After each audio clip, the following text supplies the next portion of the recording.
अस्सलाम वालेकुम।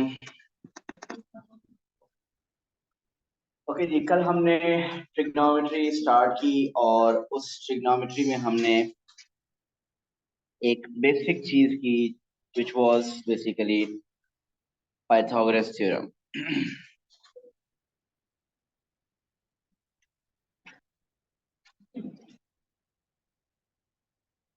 Ahmad, what is Pythagoras theorem?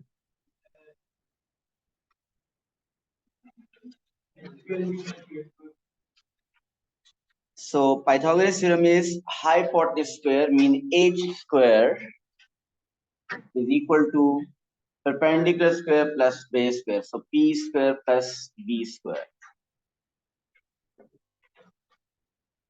और ये पाइथागोरस थ्योरम क्या हर ट्रायंगल पे अप्लाई हो सकता है? No, it is only applicable to right angle triangle. और राइट एंगल ट्रायंगल कौन सी होती है? जिसका एक एंगल 90 डिग्री होता है। अगर एक एंगल 90 डिग्री हो तो उसको हम राइट एंगल ट्रायंगल कहेंगे। राइट एंगल ट्रायंगल की पे पाइथागोरस थ्योरम अप्लाई करते हैं। और पाइथागोरस थ्योरम से हम क्या फाइंड करते हैं? लेंथ, साइड की कोई लेंथ। आपको उन थ्री साइड्स में से टू साइड्स गिवन होनी चाहिए ताकि आप थर्ड साइड फाइंड कर सकें। और जब आप थर्ड साइड फाइंड कर लेंगे तो आपके पास आंसर आ जाएगा।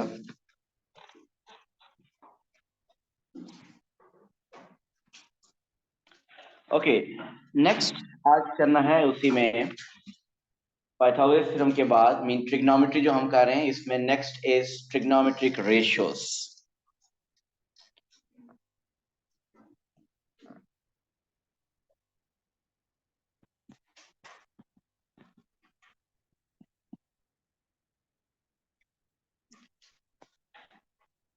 Okay, trigonometric ratios. Trigonometric ratios, there are three trigonometric ratios और वो तीनों रेशियोज भी sine ratio, cos ratio, tan ratio, they are also only applicable to right angle triangle. Mean अगर राइट एंगल ट्रायंगल नहीं होगी तो trigonometric ratios भी apply नहीं हो सकती। सपोज मैं यहाँ पे एक राइट एंगल ट्रायंगल स्केच करता हूं। से this is a right angle triangle.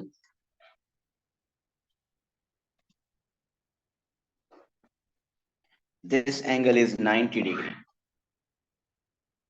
So right angle triangle में 90 डिग्री होगा। 90 डिग्री के जो ऑपोजिट साइड है that is always hypotenuse. Mean जो लॉन्गेस्ट साइड होती है वो हाइपोटेनस होती है, वो 90 के ऑलवेज ऑपोजिट होती है। तो this is the hypotenuse H.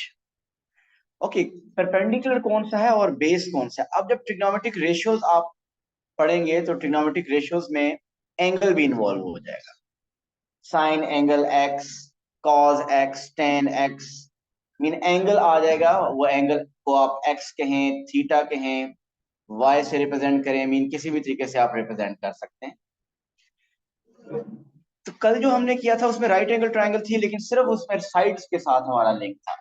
Mean angle के साथ कोई नहीं था, ना ही एंगल फाइंड करना था, ना ही एंगल गिवन था। तो आज हम एंगल फाइंड करेंगे या फिर हमें एंगल गिवन हो सकता है, तो एंगल के थ्रू हम कोई साइड भी फाइंड करेंगे। तो अब एंगल कौन सा गिवन होगा या कौन सा फाइंड होगा? तो आपके इस 90 डिग्री के अलावा इस ट्रायंगल में टोटल थ्री एंगल्स होते हैं।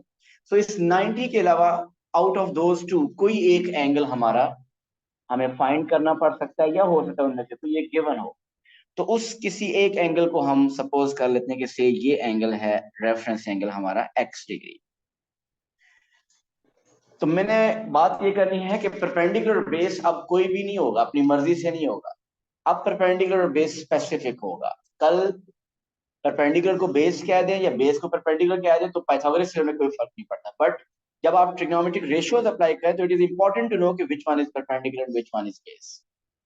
सो हाउ विल यू डिसाइड कि विच वन इज परपेंडिकुलर? आप जो एंगल रेफरेंस कर आपका एंगल होगा, मीन जिस तरह हमने ये वाला एंगल एक्स रखा, एंगल के ऑपोजिट दिस वन, एंगल के opposite is always perpendicular. Angle के ऑपोजिट हमेशा क्या होगा? परपेंडिकुलर होगा। अगर हमारा रेफरेंस एंगल ये वाला हुआ इधर ऊपर, ये अगर ये हमारा रेफरेंस एंगल हुआ एक्स, तो फिर हमारा परपेंडिकुलर क्या होगा? इसके ऑपोजिट। फिर in that case this will be the perpendicular. कुछ लोगों ने वैसे रेशियोज परपेंडिकुलर और बेस से, और कुछ लोगों ने ऑपोजिट और एडजेसेंट से याद रखी हुई है। अगर कोई ऑपोजिट और एडजेसेंट से करना चाहता है तो वो उस तरीके से भी कर सकते हैं, मैं वो भी रिव्यू करूंगा। सो से this is the angle X. अगर हमारा एंगल एक्स ये है तो एंगल के ऑपोजिट जो गिवन एंगल होगा या जो एंगल फाइंड करना होगा, या आप सिंपली कहें कि हमारा जो रेफरेंस एंगल, जो एंगल हम यूज कर रहे होंगे, उसके opposite is always perpendicular. So it mean this is perpendicular. और अगर एंगल वो ऊपर वाला यूज हो रहा हुआ तो परपेंडिकुलर फिर कौन सा होगा, वो नीचे वाला होगा। फिर ऑपोजिट, एंगल के ऑपोजिट हमेशा परपेंडिकुलर होगा वो एंगल जो यूज हो रहा होगा। सो तीसरी साइड जो रह गई है वो क्या होगी, it will be base. This is the base. Okay, there are three ratios, sine ratio, cos ratio and tan ratio. So sine ratio means sine angle x degree. Sine x, what is the sine ratio? It is opposite over hypotenuse, या इसको हम लिख सकते हैं perpendicular over hypotenuse. अगर किसी ने opposite और एडजेसेंट से पहले की हुई है उससे याद रखना चाहते हैं तो it is opposite over hypotenuse. Okay, what is cos ratio? Adjacent over hypotenuse, या अगर आप परपेंडिकुलर बेस से करें तो it is base over hypotenuse. Cos x degree is equal to base over hypotenuse. And third, tan ratio is perpendicular over base,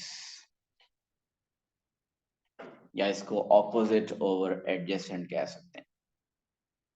So sine ratio is perpendicular over hypotenuse, cos ratio is base over hypotenuse, tan ratio is perpendicular over base. किसी एक ratio को अगर हम ले लें, suppose हम इस cos ratio को ले लें, cos रेशियो को ले लें, इसमें थ्री इंफॉर्मेशन है, थ्री एलिमेंट्स हैं आप कह सकते हैं ट्राइंगल के. ये बी और एच क्या है, ये साइड्स हैं या एंगल है, B and H sides. So B base, H hypotenuse, these are the two sides. And what about x, x is angle. ये जो कॉस के साथ यहाँ पे लिखा होगा ये एंगल है. तो किसी एक ट्रिग्नोमेट्रिक रेशियो को अगर देखें हम कॉस को, तो इसके अंदर एक एंगल इन्वॉल्व होता है और टू साइड्स इन्वॉल्व होती हैं. टेन में देखें तो इसमें भी ऐसे ही है, एक एंगल इन्वॉल्व है एंड टू साइड्स इन्वॉल्व है, परपेंडिकुलर एंड बेस. साइन को भी देखें तो आपके इसमें एक एंगल और टू साइड्स इन्वॉल्व हैं. तो इन तीनों में से कोई सी टू इंफॉर्मेशन गिवन होंगी तो हम थर्ड फाइंड कर लेंगे. अगर टू साइड्स गिवन है तो हम एंगल फाइंड कर लेंगे. वन एंगल और वन साइड गिवन है तो we can find the other side. So three information में से हम अब कौन सी कब यूज करेंगे वो एक अलग बात है, लेकिन उससे पहले ये रेशियोज हमें याद होनी चाहिए. Sine ratio is perpendicular over hypotenuse, cos ratio is base over hypotenuse, tan ratio is perpendicular over base. वैसे तो ये आप लोग नॉर्मली काफी नाइन्थ क्लास में नॉर्मली ये कर लेते हैं तो आप तक याद होंगी, लेकिन एक इसके लिए सेंटेंस लिखते थे जिससे याद करने की कोशिश करते थे, वो क्या था?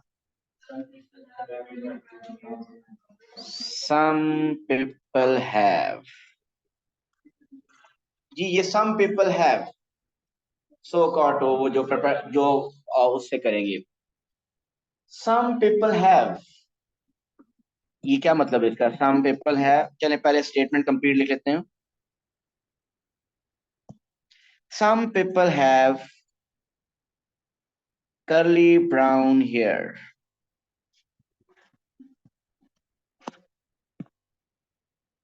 Through proper brushing. Otherwise, अगर नहीं हुई प्रॉपर ब्रशिंग तो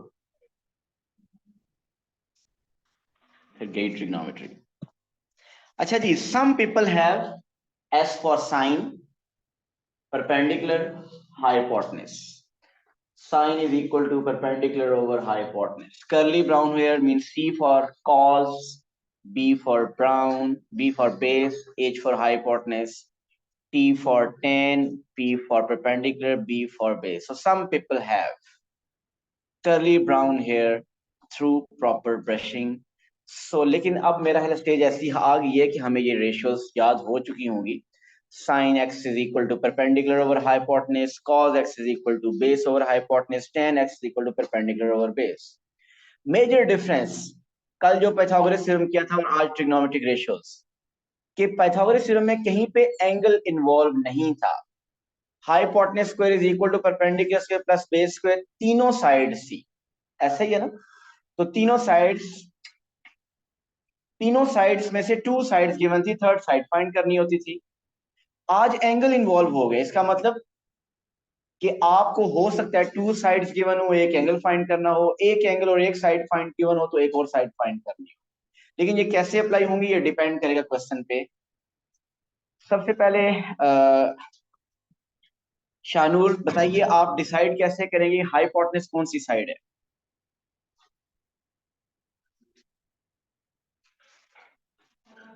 हाइपोटेन्यूज कौन सी साइड होगी जो यूं जा रही होगी? अच्छा, और कोई तरीका? जो 90 के ऑपोजिट होगी, लॉन्गेस्ट साइड जो 90 के ऑपोजिट होगी, that is the hypotenuse. And Khadija, how will you decide कि which one is perpendicular? Perpendicular कैसे डिसाइड करेंगे कि कौन सी साइड परपेंडिकुलर है? देखिए पहले ये हमारे टास्क है, जो एंगल के सामने होगा, जो एंगल आप यूज कर रहे होंगे 90 के अलावा, कोई एक एंगल यूज करोगे 90 के अलावा, ये भी एंगल हो सकता है और यहाँ पे भी हो, ये वाला भी एंगल यूज, इन दोनों में से कोई एक यूज होगा। जो भी एंगल यूज होगा उसके ऑपोजिट जो साइड होगी वो परपेंडिकुलर होगी। ये साइज क्वेश्चन में देखें, मैंने ये एक्स एंगल यूज करते, इसके ऑपोजिट दिस इज परपेंडिकुलर। अगर ये एंगल में यूज करता दिस वन, ये एंगल, तो इसके मुताबिक परपेंडिकुलर फिर ये बन जाता और जो रिमेनिंग साइड फिर ये बेस बन जाती। कुछ क्वेश्चंस करते हैं इसके, ताकि पता चले कि ये क्या है और कब कौन सी रेशियो यूज करनी है। उसके लिए ये तीनों रेशियोज याद होनी चाहिए। Okay, let's see, this is a triangle. Mean कुछ लोग तो शायद पहले से ही उनको ये रेशियोज बहुत अच्छी आती हैं, कुछ के लिए बिल्कुल नहीं होंगी। तो अगर आपके पास से this is the angle 30 degree, ये आपके पास 7 सेंटीमीटर है and you want to calculate x. Okay, सबसे पहले जो बिल्कुल न्यू हैं, जिनके लिए ट्रिग्नोमेट्रिक रेशियोज बिल्कुल न्यू है, प्लीज सामने देखें। आप बताइए इसमें से, आप लेबल करें हाइपोटेन्यूज कौन सा है, परपेंडिकुलर कौन सा और बेस कौन सा। जो इंफॉर्मेशन आपको गिवन हो या जो फाइंड करनी हो उसको एटलीस्ट जरूर लेबल करें। तो बताइए हिशाम, ये एक्स साइड क्या है? हाइपोटेन्यूज। ये हाइपोटेन्यूज होगी। एंड आलियान, 7 सेंटीमीटर क्या है? बेस है, ऐसे ही आलियान? हाँ जी। देखिए इसमें खदीजा परपेंडिकुलर कौन सा था? एंगल 30 डिग्री गिवन है, तो इसके ऑपोजिट ये क्या होगा?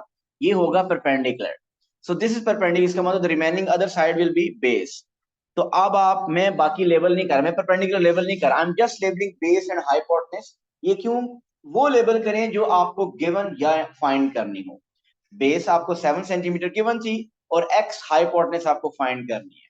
तो हम ट्रिग्नोमेट्रिक रेशियो सोचेंगे कि कौन सी रेशियो में बेस और हाइपोटेन्यूज यूज होता है। कौन सी रेशियो में यूज होता है बेस और हाइपोटेन्यूज?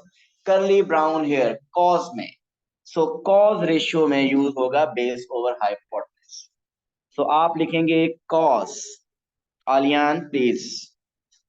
कॉस रेशियो यूज होगी। एंगल इधर देखें, को पूछना है मुझसे पूछें।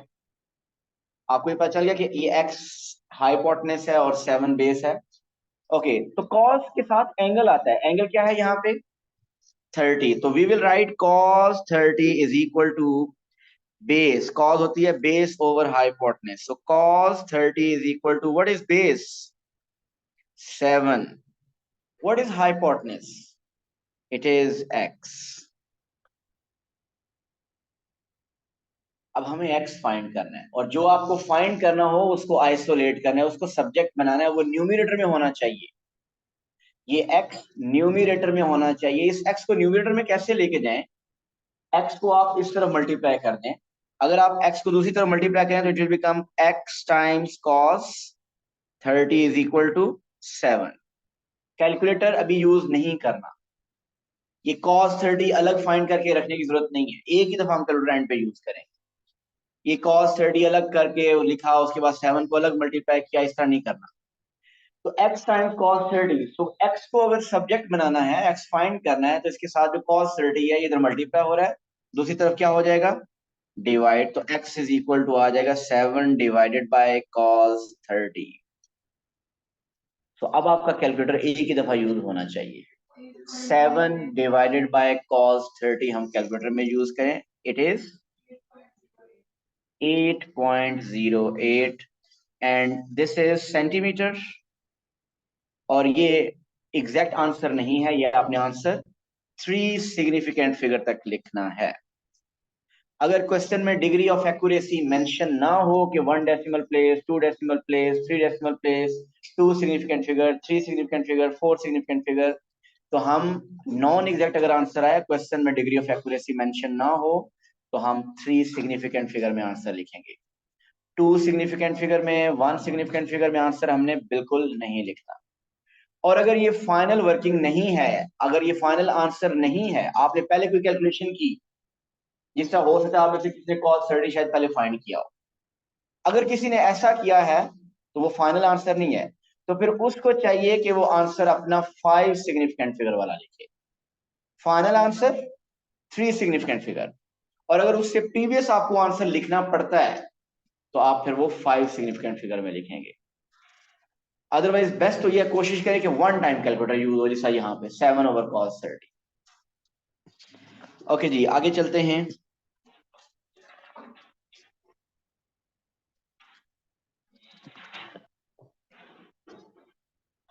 This is 8 centimeter. This is x and this angle is 41 degree. Find x.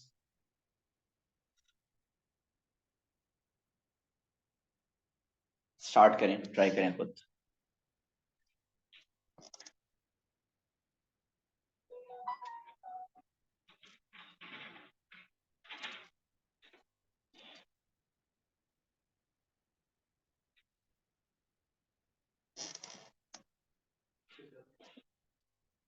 जी अभी यहाँ कौन सी रेशो लगेगी, अप्लाई होगी?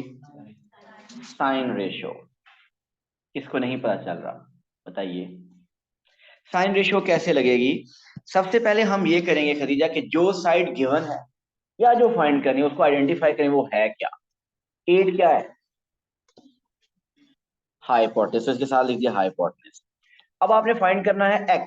अब आप x के बारे में डिसाइड करें कि वो एंगल जो गिवन है उसके ऑपोजिट है या उसके एडजेसेंट है। ऑपोजिट, तो एंगल के ऑपोजिट क्या होता है? परपेंडिकुलर। तो जो गिवन है और जो फाइंड करना है उसमें p और h आ रहा है। तो आपको ट्रिग्नोमेट्रिक रेशियो सोचनी, कौन सी रेशियो में p h आता है। Some people have sine, some people have, so sine ratio में यूज होगा। Mean sine 41 is equal to perpendicular over hypotenuse. Perpendicular है x और हाइपोटेनस है h। अब x ऑलरेडी न्यूमिरेटर में है, जस्ट x को आइसोलेट करने के लिए, x को सब्जेक्ट बनाने के लिए 8 जो इधर डिवाइड हो रहा है उधर मल्टीप्लाई हो जाएगा। तो 8 टाइम्स, इसको 741 ऐसे नहीं लिखना जिस तरह मैं लिखने लगा हूं अभी, ऐसे नहीं लिखना 741 इंटू 8। इसमें अक्सर आप कैलकुलेटर में वैल्यू पुट करते हो गलत कर देते, कि वो कैलकुलेटर फिर 41 को 8 से पहले मल्टीप्लाई कर देता है। मीन एंगल 41 8 से मल्टीप्लाई हो जाता है, 300 समथिंग एंगल बन जाता है। तो बेहतर इस 8 को आप इससे पहले लिखा करें ताकि कोई कंफ्यूजन ना हो कि ये एंगल सिर्फ 41 भी है या टाइम्स 8 है। So it's better to write 8 times sine 41। One time calculator use होना चाहिए, 8 into sine 41 and give me your answer correct to 3 significant figure. किसके पास कैलकुलेटर नहीं है? क्यों नहीं है कैलकुलेटर आप लोगों के पास? कल मैंने आपको बताया था कि अब आप इस चैप्टर में थ्रू आउट कैलकुलेटर यूज होगा और फोन वाला कैलकुलेटर नहीं यूज करना। ठीक हो गया हाजी? कल से कैलकुलेटर होना चाहिए हमारे पास। ओके, नेक्स्ट इज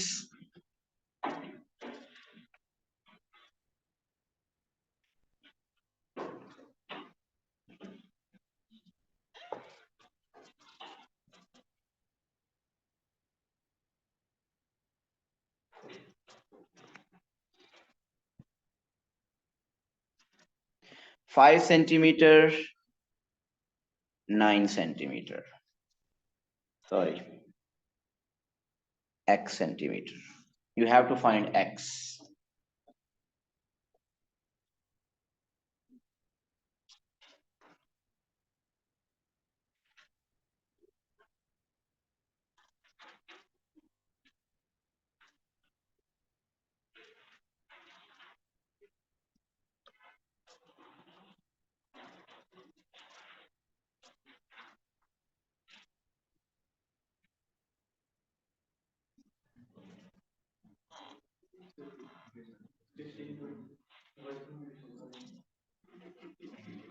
हाँ जी, वर्किंग भी शो करनी है।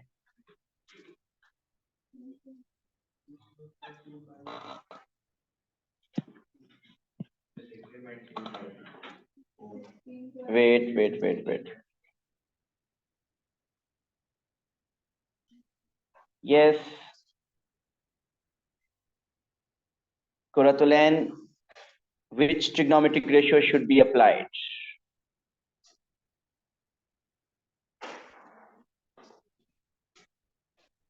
Kuratulan Fatma, which trigonometric ratio should be applied?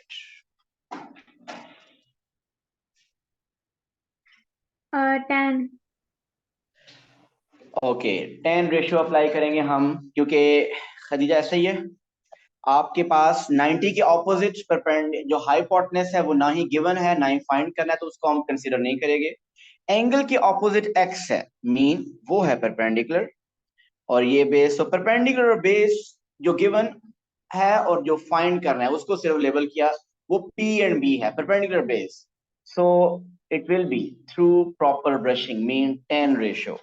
So tan angle is 73 is equal to perpendicular is x and base is 5. So x is 5 times tan 73, which is, so what should we write? 3 5 will become 16.4. 16.4. 16.4 centimetre. Yes जी, काफी लोगों ने answer भेजे हैं। जैनब, हम अपना answer 3 significant figure में लिखेंगे। अगर क्वेश्चन में डिग्री ऑफ एक्यूरेसी मेंशन ना हो तो 3 सिग्निफिकेंट फिगर। ओके, नेक्स्ट, अब अगर हमें साइड्स गिवन हो टू और हमें एंगल फाइंड करना हो, so if this is a right angle triangle, this is say 11 centimeter, this is 8 centimeter, and this angle is, now we want to find x. क्या x side है या angle है? अब x angle है। अब हमें 2 साइड्स गिवन है और हमें एक एंगल फाइंड करना है। अब आप सिर्फ लेबल करें साइड्स जो गिवन है वो हैं क्या। ये 11 क्या है? Hypotenuse, so this is hypotenuse. और what about 8? परपेंडिकुलर, एंगल के ऑपोजिट है, तो this is perpendicular. So 8 is perpendicular. So you need to think of ratio which involves P and H. So it's sine ratio. So sine ratio means sine x. अब x angle हमें find करना है। Sine x is equal to perpendicular over hypotenuse, mean 8 over 11. Calculator से 8 divide by 11 करने की जरूरत नहीं है, हम एक ही दफा कैलकुलेटर यूज करेंगे, मीन 8 को 11 से डिवाइड करके फिर एंड पे साइन इनवर्स कर लेंगे, ऐसा नहीं करना जी। अब देखिए कि x को आइसोलेट कैसे करेंगे, x को सब्जेक्ट कैसे बनाते हैं। अब हमने क्या करना है, हमने कंप्लीट साइन x दूसरी तरफ शिफ्ट नहीं करना, हम चाहते हैं कि x इधर ही रहे, सिर्फ साइन उधर शिफ्ट हो। अगर एंगल शिफ्ट ना करें, सिर्फ sine function, cos function, ten function दूसरी तरफ शिफ्ट हो और एंगल शिफ्ट ना हो, तो उस केस में दूसरी साइड पे वो साइन इनवर्स हो जाएगा।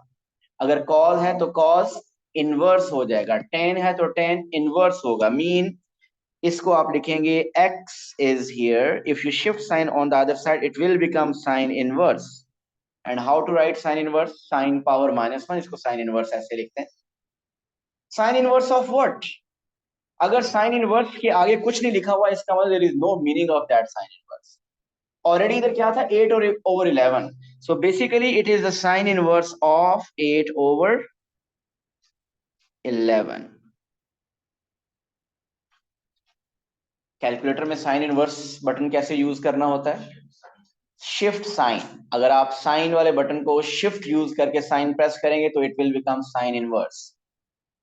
कैलकुलेटर में साइन इनवर्स 8/11 लिखें। अगर आपकी कैलकुलेटर में ब्रैकेट्स नहीं आ रही 8/11 के साथ, तो खुद ब्रैकेट पहले यूज करें, आप लिखें 8/11।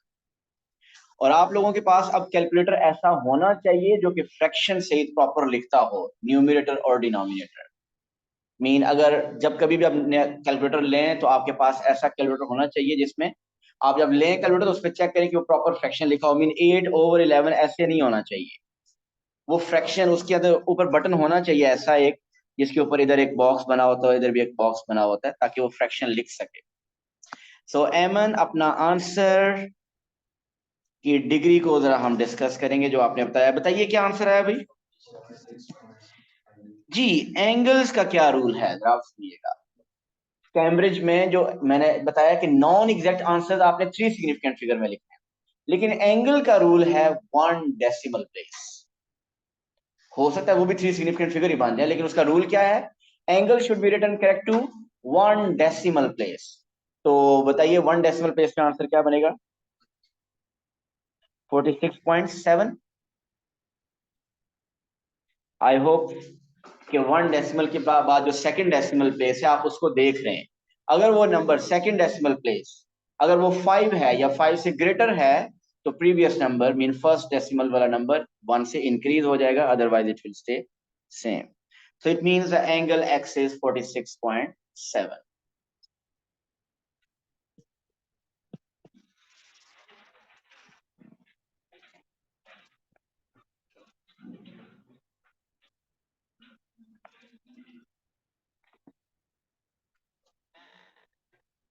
Okay, 9.4 centimeter.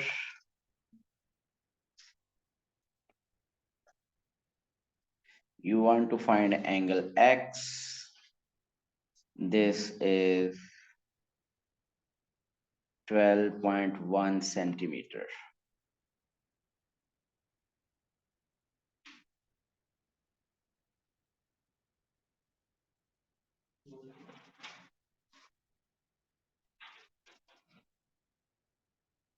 Find angle x.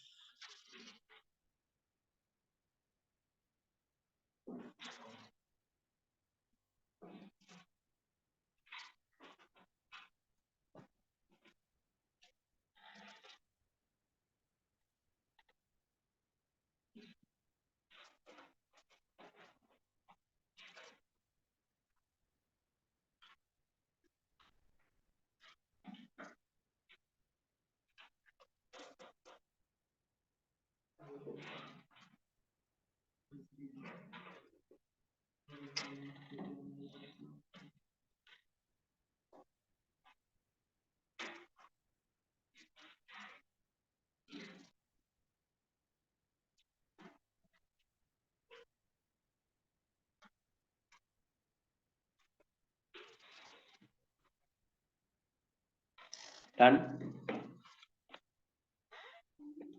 कौन सी रेशियो अप्लाई हुई है? cos.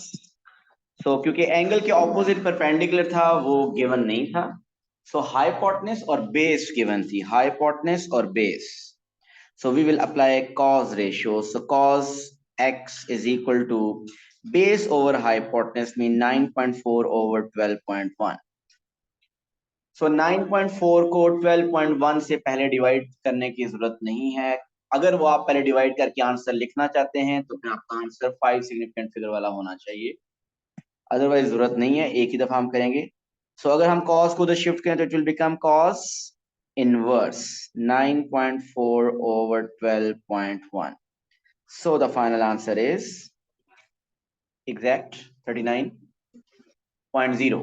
So 39.0, क्योंकि 0 आ रहा है तो अगर ना भी लिखे तो कोई मसला नहीं है, लेकिन अगर इस क्वेश्चन में मेंशन कर दे कि 1 डेसिमल प्लेस तक आंसर लिखें तो फिर 0 लिखना जरूरी होगा।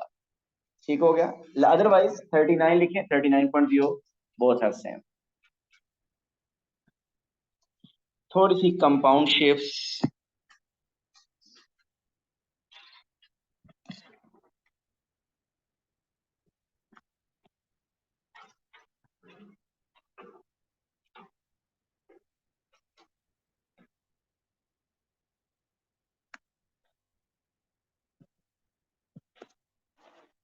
दिस इज 40 डिग्री और ये है आपके पास 7 सेंटीमीटर।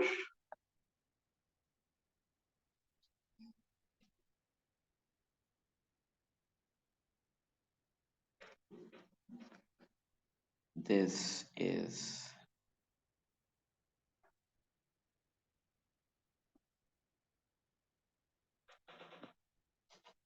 Find angle X. अगर आप नेमिंग कहते हैं तो हम ट्रायंगल की नेमिंग कर सकते हैं। एक ट्रायंगल है ABC and the other triangle is BCD।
जी रोहान बताएं कैसे करेंगे।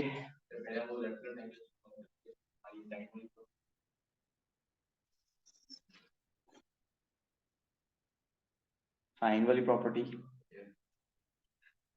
साइन वाली प्रॉपर्टी लगेगी ऐसे ही अभी 10। आपके पास 40 साइन अगर अप्लाई करें 40 के ऑपोजिट परपेंडिकुलर गिवन है और हाइपोटेनस ये आ जाएगा। AC तो हमें चाहिए ही नहीं, क्यों फाइंड करना है आपने AC? आपको पहले फाइंड करनी है साइड, क्योंकि x फाइंड करने के लिए ये जो ट्राइंगल BCD है उसमें you have only one information that is 11 centimetre. तो एक साइड BC ऐसी है कि जो दोनों ट्राइंगल्स के लिए कॉमन साइड है। तो आप ट्राइंगल पहले इन ट्राइंगल ABC, आप इस ट्राइंगल ABC में से पहले BC फाइंड करें। BC को आप y कह दें। आप बताइए ये y कैसे फाइंड करेंगे? 40 के ऑपोजिट क्या होता है? परपेंडिकुलर और साथ एडजेसेंट। तो 10 ratio should be used. So हम 10 रेशियो का यूज करें, so 10 40 is equal to what is perpendicular? 7। Perpendicular 40 के opposite is perpendicular, so 10 ratio is perpendicular over hypotenuse 7 over y। यहां से y को फाइंड करें तो y न्यूमरेटर में होना चाहिए। तो y न्यूमरेटर में कैसे होगा? आप इधर डिवाइड हो रहा है, दूसरी तरफ आप इसको मल्टीप्लाई कर दें, y दूसरी तरफ मल्टीप्लाई करते हैं और 10 40 को डिवाइड कर दें। मीन वैसे अगर स्टेप दरमियान में मैं ये करूं तो y on the other side will become y times 10 40 is equal to 7, and from here you will get y is equal to 7 divided by 10 40, right? So y is equal to 7 over 10 40. So then what is the value of y? अब ये final answer तो नहीं है ना हमारा, तो इसको कोशिश करें कि 3 सिग्निफिकेंट फिगर से ज्यादा, और बेस्ट क्या है 5 सिग्निफिकेंट फिगर। 5 सिग्निफिकेंट फिगर में कोई बता सकता है वाई क्या है? 227 mean 23। 8.3423 is the answer for y, but ये वाई क्योंकि फाइनल आंसर नहीं है, तो फाइनल आंसर आपको 3 सिग्निफिकेंट फिगर वाला लिखना चाहिए, और उससे पहले वाले आंसर आप ज्यादा सिग्निफिकेंट फिगर में लिखेंगे तो ज्यादा एक्यूरेट आंसर एंड पे आएंगे। सो ये आपके पास y आ गया। Now we want to find x। सो x कैसे फाइंड करेंगे, कौन सी रेशियो अप्लाई होगी?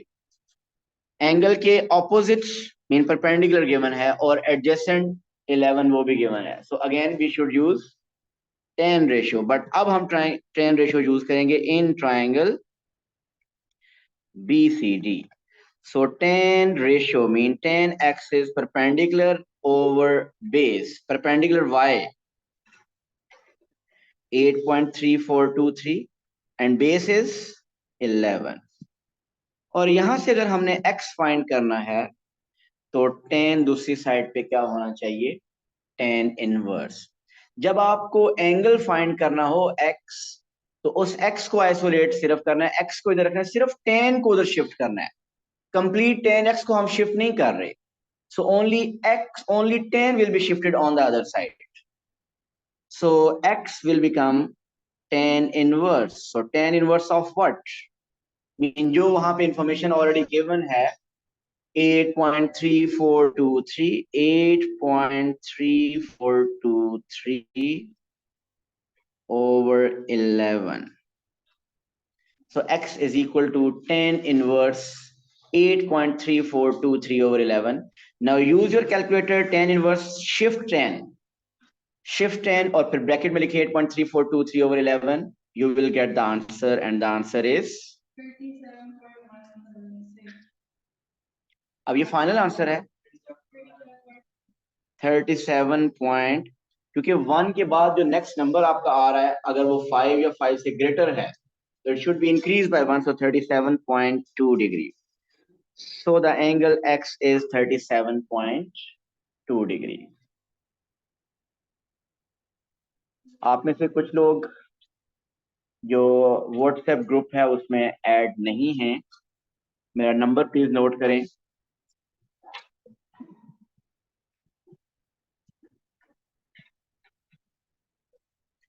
इस नंबर पे आपने मुझे अपना नेम मैसेज करना है so that I can add you in the group।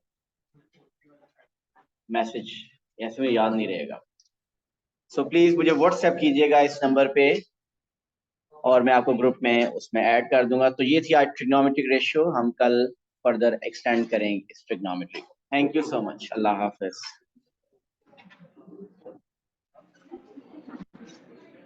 हाँ जी पूछिए।